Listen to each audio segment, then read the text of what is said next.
let me tell you the Spielberg story because that's the lead into my bug art. So in the early 80s, they were making a commercial for um, Those Amazing Stories. And they had an old fashioned desk and they wanted a book to open up and fly out the window. And they asked me, could I make a fly walk through ink and leave fly footprints? And I didn't know how to do that. Interestingly enough, I practiced making ink drops. And who's the painter that paints, Jackson Pollock. it's his movement. There's lines and everything. He throws paint. Jackson Pollock. Jackson Pollock. So Jackson Pollock did some artwork. I saw it where he puts drops. He just puts ink drops. And I recognized him because I was doing the same thing because I wanted to make ink drops and then have the bug walk through. Yeah. So I was able to figure out how to make the fly walk through the ink and leave footprints. I did it by having a big drop of ink, and then I put black acrylic on the fly's feet. And when it walked through the watery ink, it tracked the acrylic paint. And so that was in the 80s. And in 2003, I told that to somebody who was doing an art exhibit. And she said, why don't you make some artwork? And so it started in 2003. And I was able to figure out the Lazy Susan and all the parts. That launched my bug art career. And I recently, last night, watched something on major galleries of the world, major art galleries of the world, the Louvre and different, the British Museum, different ones. Interestingly enough, they didn't have the New York Metropolitan on there. I think it was supposed to be architecturally interesting buildings or something.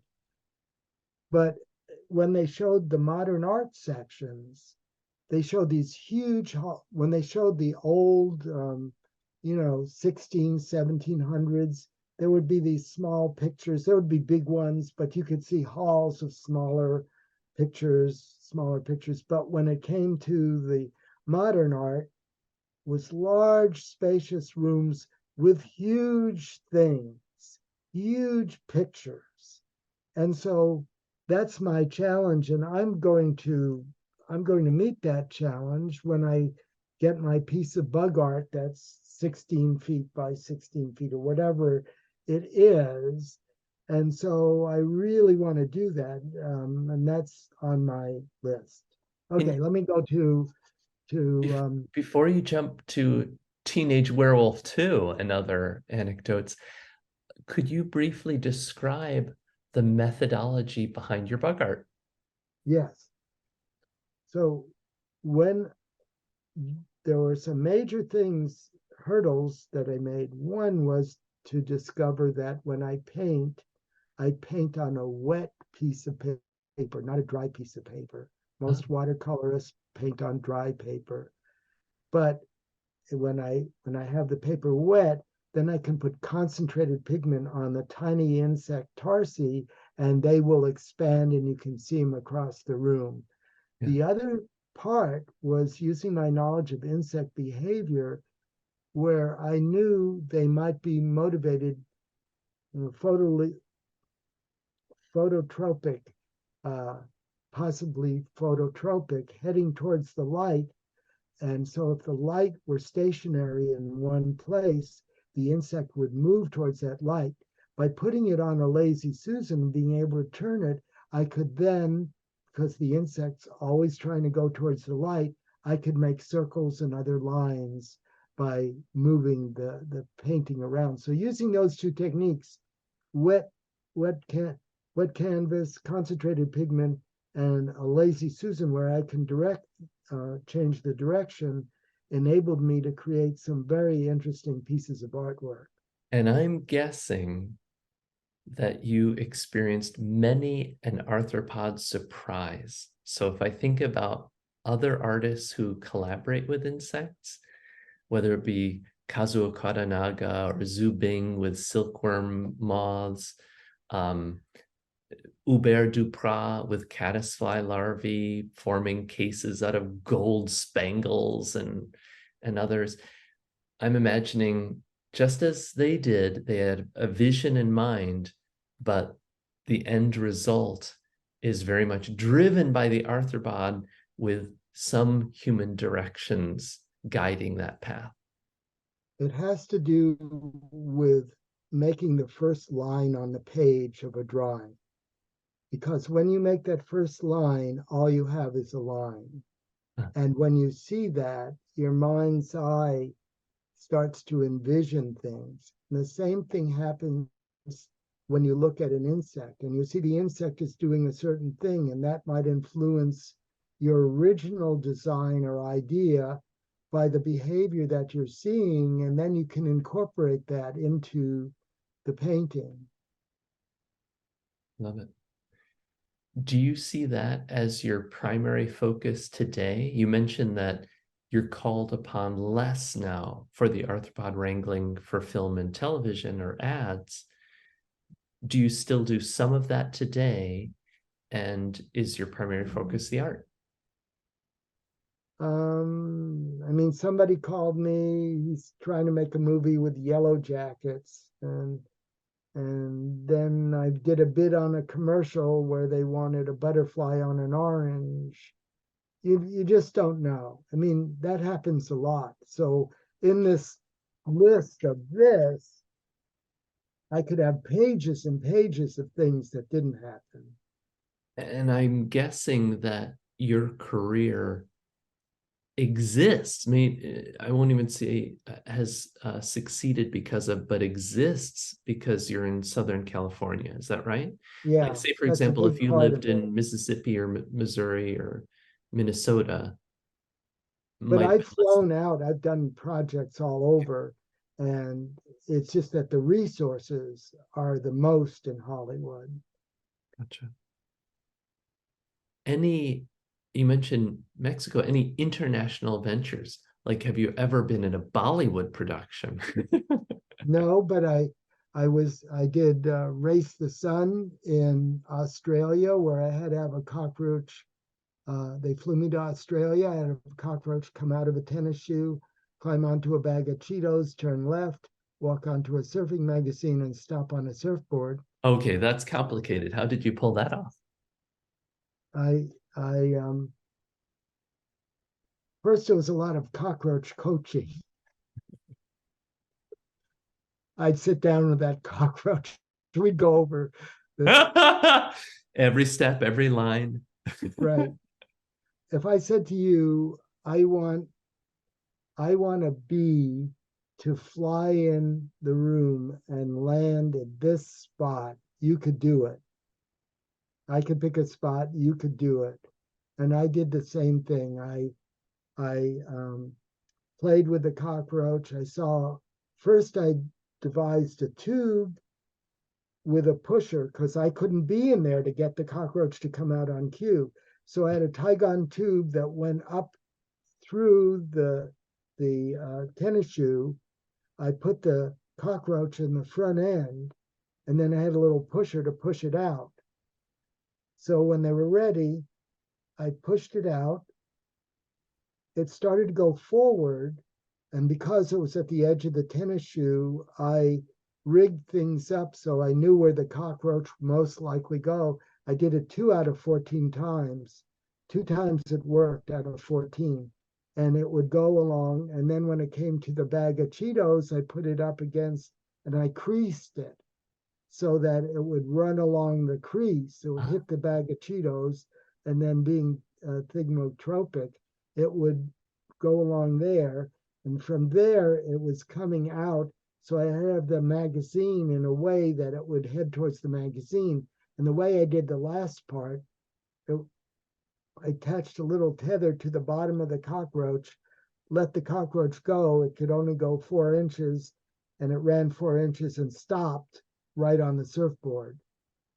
So they put those 2 pieces together. So 14 takes, 2 successes, and was there one obvious winner? Well, they actually, yeah, me, I got a trip to Australia. Good answer. And I got to go out. I asked for a day or a few days to go out and explore, and they did that. They paid for my hotel room, and I could go out and explore the Sydney area. But the in arachnophobia, I got the spider to go from 4 feet to a slipper. In Australia, I did that complicated move. But what the audience doesn't realize is that takes are 2 seconds, 3 seconds max. So the spider and the cockroach is not going to do this in 2 seconds. So they use a little segment of it, or 2 segments.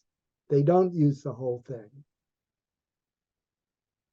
Do you keep notebooks, or do you photo document the process?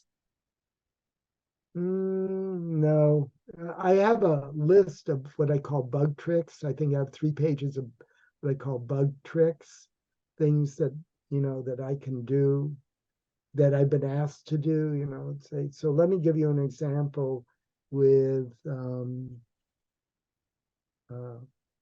Teenage Werewolf 2. So in Teenage Werewolf 2, once again, this is where you would, being an entomologist, knowing what you know, being presented with this problem, you could solve the problem where the average person wouldn't. So the scene is the actor is in a classroom, high school classroom, and they want to play a trick on him. So they collect a bunch of fleas, or they get fleas out of the science room. Somehow they end up with a container of fleas. And now they're going to release it in the classroom. They're layered up, those layered up classrooms and levels. Yeah. So they're going to release fleas in the classroom, and then around the teenage werewolf, and he's going to go itching and stuff. Okay, that's what they come to you with. Yeah. So what do you do? Well, I get a barrel of fleas and I just release them in the. You better believe it. Now, maybe I don't choose human specific fleas. Now here's the number of the pest control. Right.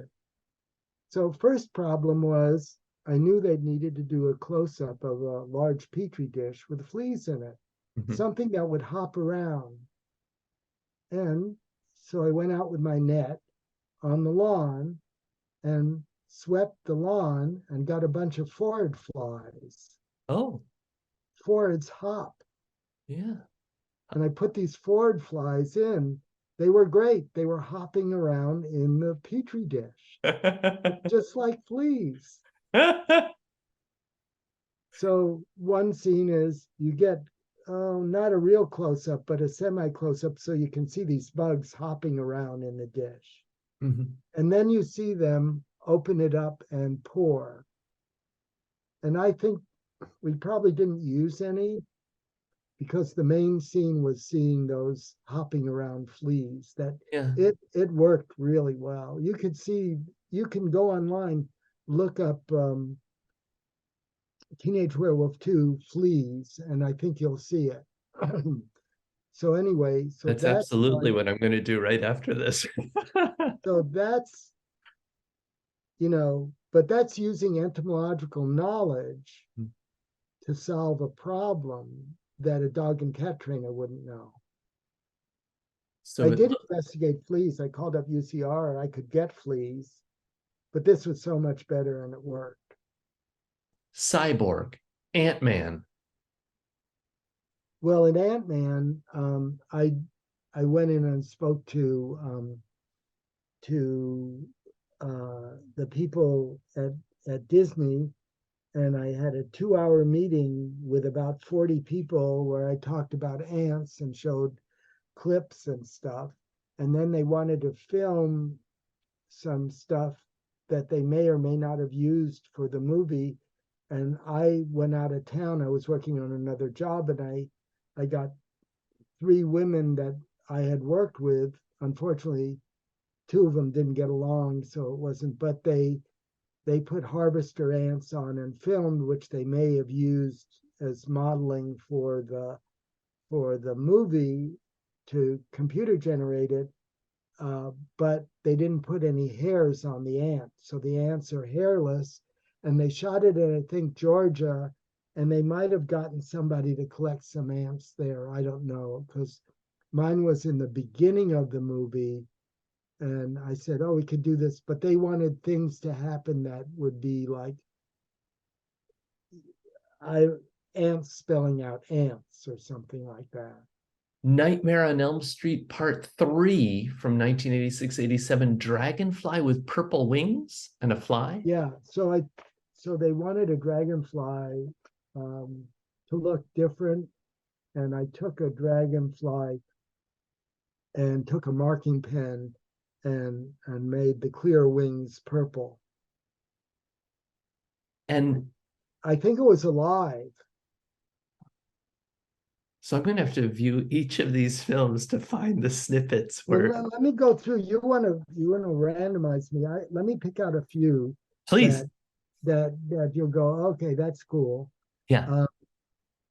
Your proudest moments in cinematography. Okay, I'll give you an example.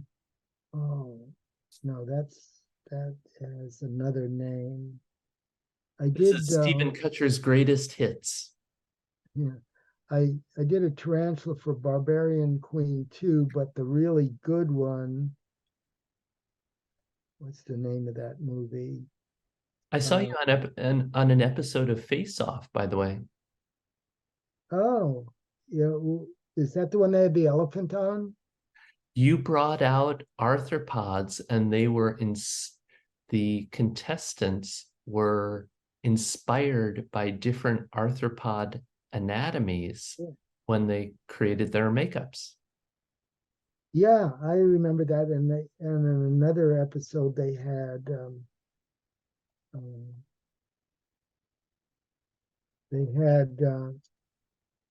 an elephant. That's where I got to meet Susie the elephant.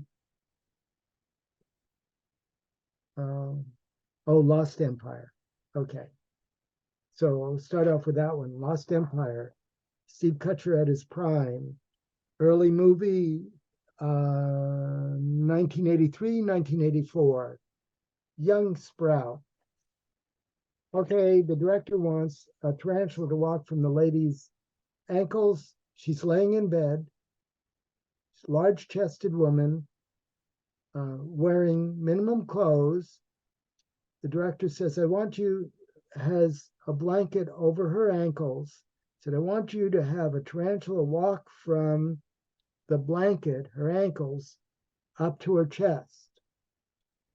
And then she's going to take the evil Bible, and she's going to get the spider off of her chest and smash it with the evil Bible. The evil Bible? Yeah, it was an evil Bible. Gotcha. They pointed out. Very good. So he said, how are you going to do it? And I said, I'll never forget this. It's one of these moments where how many people get to do this? I said, well, it's easy. Tarantulas like to walk uphill. And from her ankles up to her large chest, it was uphill. So I started the tarantula walking. It walked right up her legs. It walked across her abdomen, up to her chest, stopped at the top of her breasts. And so then they cut there. Then the next one, we put in a fake tarantula, and she, shifts it over and takes the evil Bible and hits it and pulls away, and it starts foaming and lights brighting up. And her line is, I hate robot spiders. Wow. And I have a picture of her and me on my wall. Wow. And you were central to that movie magic moment. Right. I had to know how to do that, and I could see, I put it all together. just looking at the angle that it was going to climb up, knowing that her skin was really smooth, so it wouldn't want to go left or right because it was a little slippery, so it would just go right along the edge. It This was is like a magic. lesson that I'm going to impart on my entomology students tomorrow in class. Know your arthropod behavior because it can pay off. Oh yeah. So let me give you some other ones. Great. Blind Fury, I told you about cutting a copycat with Sigourney Weaver, putting her in bed with hundreds of carpenter ants, because the scene is the scene is there's she's in bed and she feels something, and she pulls back the blanket and there are ants crawling all over. Well, I stuck Sigourney underneath the sheet. The ants were on top of the sheet. She was under the sheet and the blanket was covering the ants. So she pulls it back, you see all the ants. And then she goes out and she lifts up the blanket off the side of the bed, and there's a book there with a cut off finger with ants running around. Wow. How often do you have you found that the actors were accommodating with the arthropods? And how often did they express curiosity about their behavior? You get it all over the map, but with Sigourney, in those days I was wearing my Bugs Are My Business hat, my red hat that says Bugs Are My Business, and she wanted one of those hats. And I said to her, she said, "Do you have any hats like that?" And I said, "Yeah, but I'm not that easy." And she knew what I was talking about. She was wearing a nightgown, and I said, "I want my picture with you." She said, "Okay." So I have that picture with Sigourney Weaver. She was a very nice lady. She really was nice. And you find that like Robin Williams was super nice. And there are some really nice people. And then other people like Richard Burton are kind of like standoffish. Hmm. You know, working with Marlon Brando was an amazing experience. Could you tell me about that? Yeah, but hold that one because I want to go through Old some. Marlon Brando. Okay. Yeah, I'll put Marlon Brando. But isn't what I've been thinking about, and I don't know if I'll do any action with this. Somebody should really do like an hour of Steve Kutcher doing bugs in the movies. I mean, it's never been done. It should be, there should be a documentary of, Absolutely. you know, of all the stories showing movies, things I've done, the entomology part. I think what the real message is, you take the tools you have and you create something with those tools. If better tools come along the line later on, people go, "Oh, you're still using candles?" But I can make wonderful things out of candle wax. A documentation of your efforts and successes would shed light on a window of movie making, television making history. People lose sight of, as you say, changing technologies. What were the constraints? What were the unique opportunities? And that would be fascinating, as you say, to record in a documentary or in some other format. Yeah, I don't put bugs in my suitcase and fly across the country anymore. Okay. So in Dracula, I worked with Tom Waits, and I had to get some edible bugs because he plays the character in Dracula that eats insects, and he really wanted to put them in his mouth. And Francis Coppola wanted it to look yucky. So I had this mix. So I put some flies and stuff in there that he wasn't going to eat. Yeah. But on one edge of the plate, I put wax worms and some mealworms, things that, and some beetles that he could pop in his mouth and not have any problem with. Mhm. The problem was that he was, as his character, he had to wear really thick glasses, Coke glasses. He couldn't see anything out of them. So when I handed him the plate, because I would decorate the plate, put the bugs on, he knew where the edible bugs were on the plate. So by the way I handed it to him, so he could pick the ones. And then he did a great job. He was also great to work with. Fear and Loathing in Las Vegas, there, Terry Gilliam, got to meet him, work with him, get a piece of artwork from him. Oh, fantastic. He had a scene where this lizard is in this bar and he wanted instead of peanuts, he wanted a big container of mealworms. So I got giant mealworms and put them in there. Such a simple thing to do, but it gave me this whole adventure and to be part of that.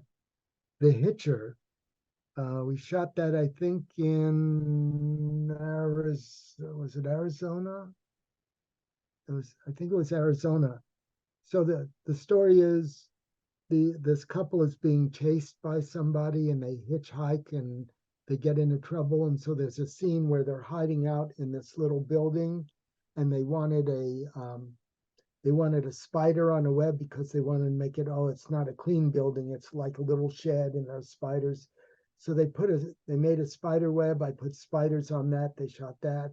And then you look down and there's his tennis shoes and there's a scorpion walking right by his tennis shoes. Well, he didn't want to do that. So I wore the tennis shoes and made the scorpion. You are a stand-in. You've been a foot model. Oh, it was a foot model.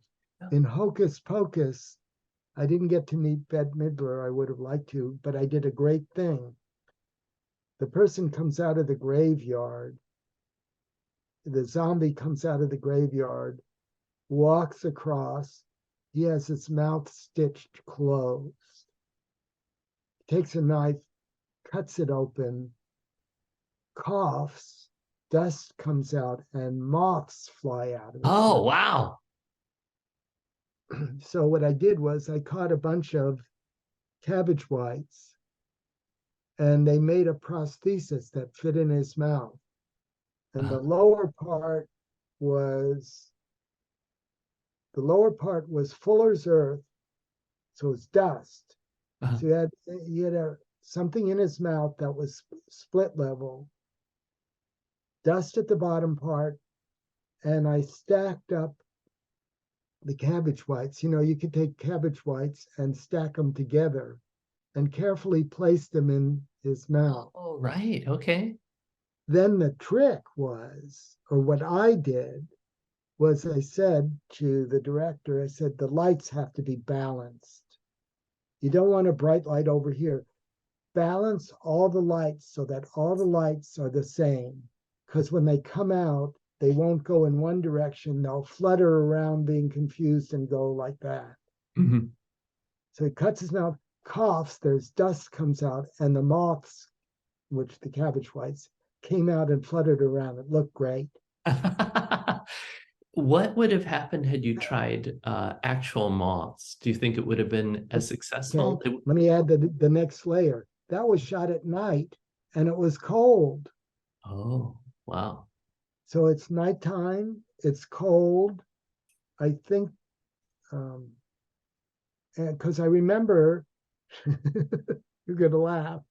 I remember using my butt warmer. Yeah. I took them, stuck them in my pocket and back.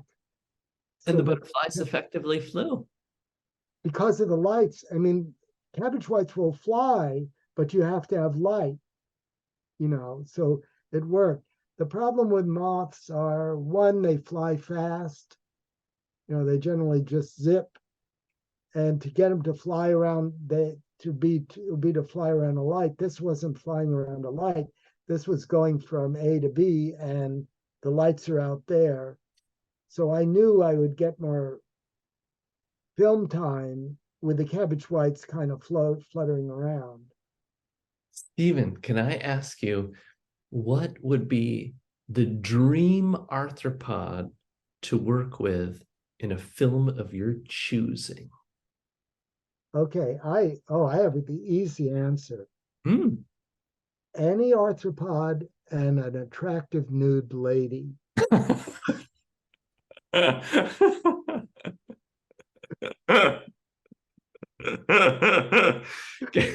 Can I have a B take on that that might be more printable?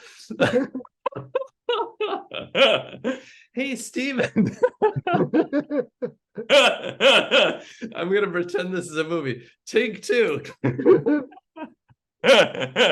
So, in an ideal world where you're able to select your dream arthropod and a scenario of your making, what would you choose? Well, to me, the challenge is solving the problem that the director wants. That's the challenge. And I think I like those challenges because sometimes you don't know the answer and you figure them out. But working with a particular insect or, I love them all. I really love them all. So it's hard to say. It's almost like children. But there are some things that work better. Sometimes a butterfly is better for the scene than a beetle. And I think, for a commercial, I had to figure out how to make a fly clean itself. So I took a fly. First, I made it a walking fly so it wouldn't fly away, which I didn't use clear nail polish. That would work. I just removed the lighters. I put a little. I didn't know how to do it at first, so I sit down with a bunch of flies and think about it, and I put a little bit of honey on his head. Well, flies don't like having honey on their eyes, and what they'll do is they'll clean it off. Yeah. Well, that's perfect. So that was for a cleaning advertisement? No, that was for a Volkswagen commercial. Oh. Yeah, I've done so many commercials. We're talking movies, but you have to imagine, I've done more commercials than I've done movies. How does that job differ? Are the challenges different, or is just the scenario different in terms of expectations, timeline, and workload? I think in general, you make a lot more money. It's a very short period of time. It's usually a one-day shoot, but it could be out of town, out in the desert, or, okay, I'll give you an example.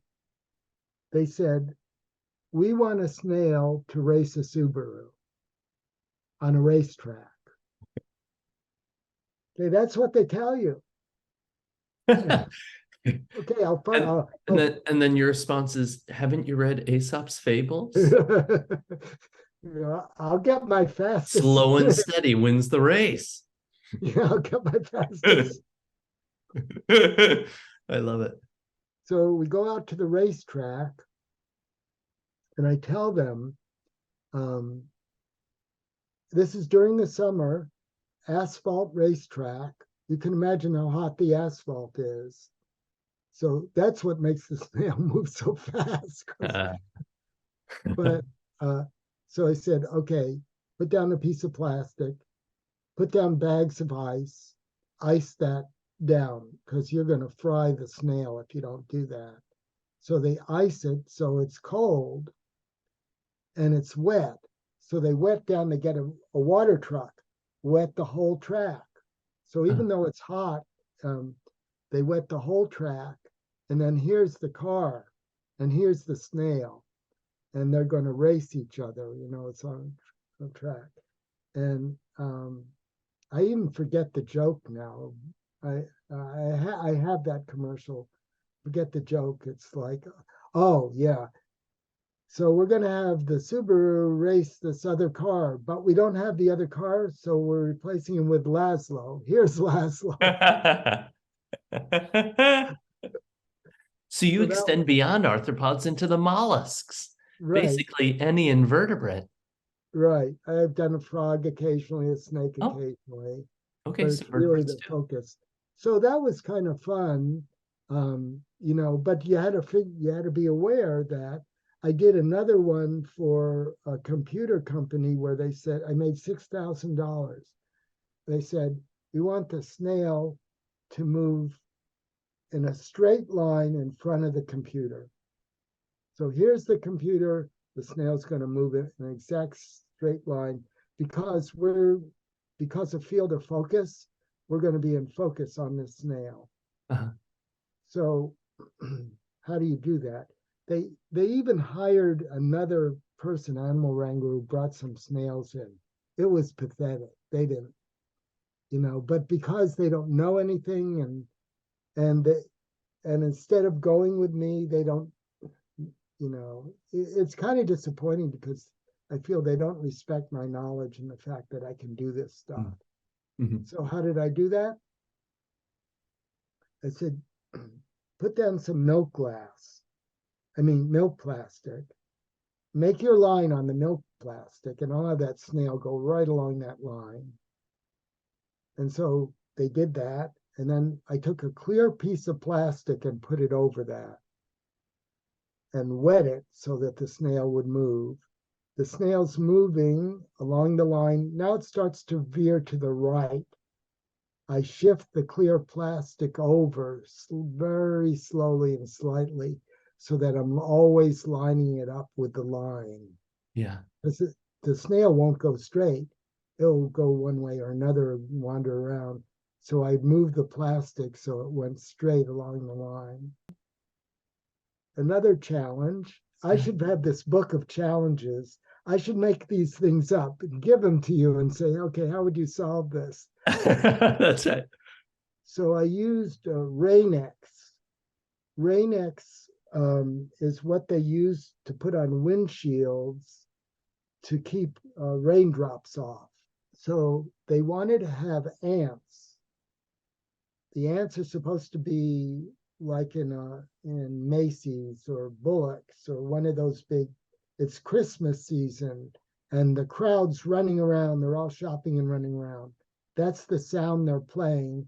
They want the ants to do all of this, except for one ant that's running around in the middle of all these ants running around.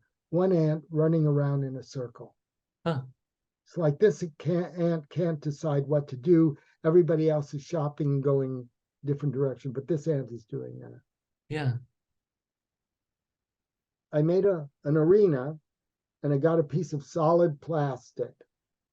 And I put it in. They film the ants running around. The plastic doesn't show up. The ants can't go where the plastic is, about the size of a vial. Uh-huh. So they're going all over. The outside of the plastic is Rain-X, so they can't climb up. They just move around. Take the ants out, place a tube in. The inside of the tube is coated with Rain-X, and the bottom is cut off. And I put the ant in there. The ant can't climb up this is Camponotus. He can't climb up the edges because of the Rain-X and just runs around at the base of the tube. Put the two together. They got the one ant running around with the other ants running like that. Perfect. Do you want to pick one more of your favorite tales before Riven comes home?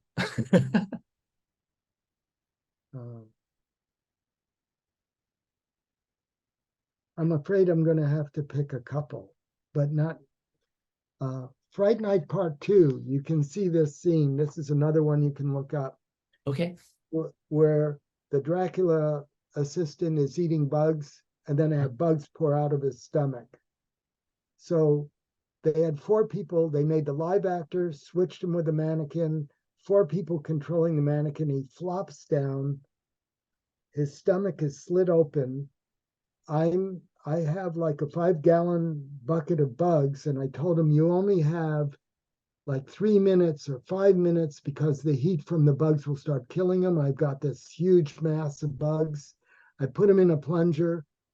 They come pouring out. It's computer graphics, no matter what, it's one of the best, yuckiest scenes. They just come pouring out. I had mealworms and beetles and probably cockroaches just oozing out and crawling up. It would take quite a bit to do that with computer generation.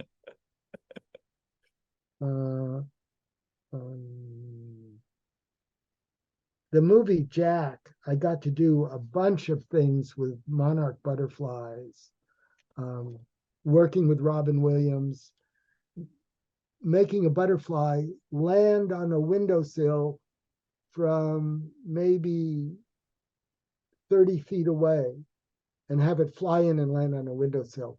I put the butterfly on a monofilament, and the trick was, because the butterfly would fly all over the place, I had them put baffles up outside of the camera.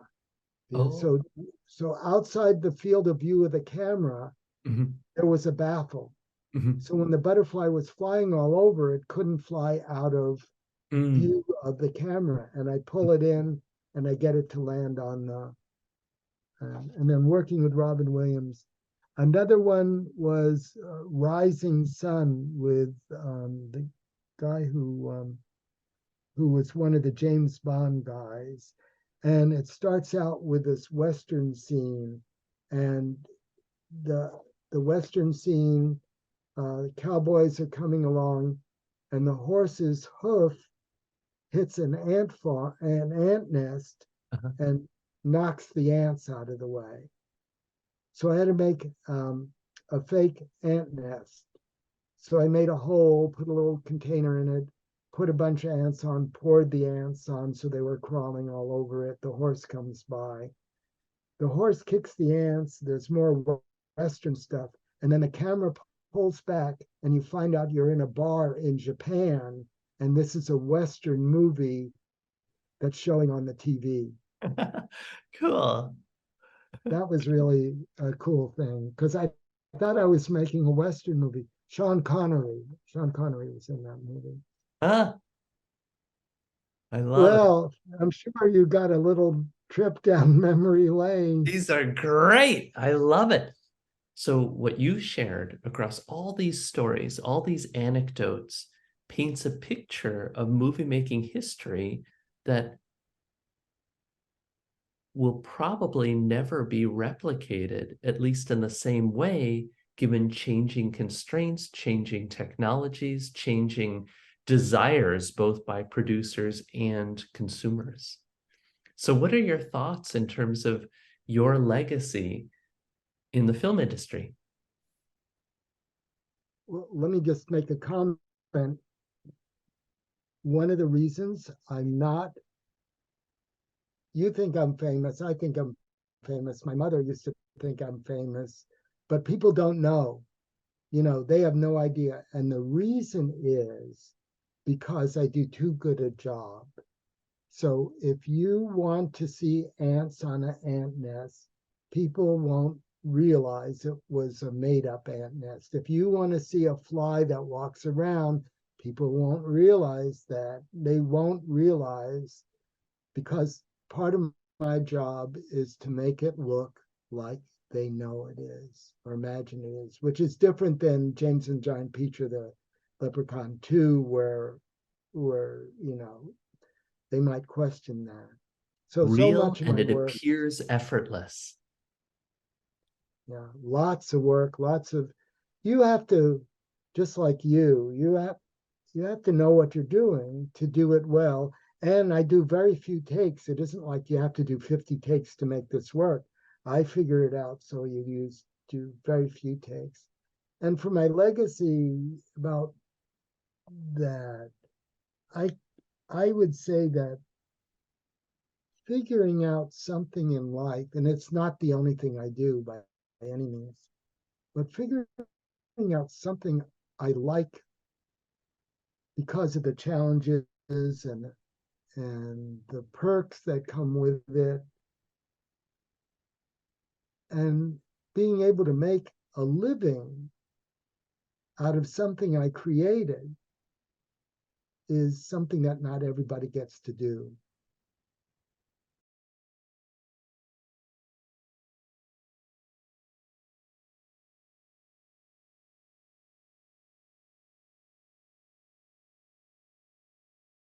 You give me joy in a number of ways, but one is uh, uh, my passions, art and entomology, are something that we share and that I can share with you and know that you understand and I understand you.